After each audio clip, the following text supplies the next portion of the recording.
Nous avons, d'une année à l'autre, 2023-2024, à peu près une stabilité de notre budget. Le budget a baissé grosso modo de 0,60%. On peut dire que le budget est étal. Donc le budget est à peu près à un montant de 47 milliards de francs CFA. Cette année, on va dire 46 milliards 900 et quelques millions, mais grosso modo 47 milliards.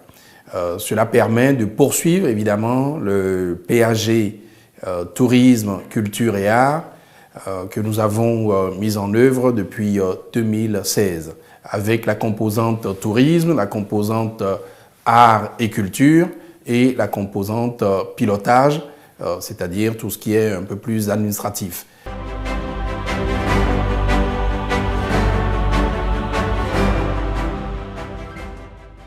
J'ai la chance d'avoir un secteur qui peut facilement faire consensus, puisqu'il s'agit, nous parlons de nous-mêmes.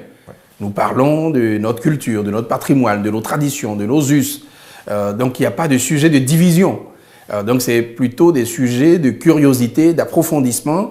Ils ont voulu comprendre ce qu'on appelle le Vodou Days, par exemple, qui est un nouveau projet, une nouvelle façon de valoriser la fête du 10 janvier que nous avons traditionnellement l'habitude de fêter dans notre pays. Ils ont posé des questions, évidemment, par rapport aux différentes constructions en cours, notamment à Niki, mais également tout ce qui est relatif à nos héros nationaux, notamment Bioguera. Ils ont posé des questions sur les musées, sur le Musée international du Vaudou.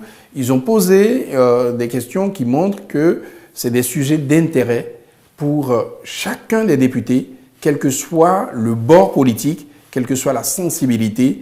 Et une fois encore, cela atteste le fait que la culture, eh bien, c'est quelque chose qui unit les enfants d'un pays, les enfants d'une même communauté.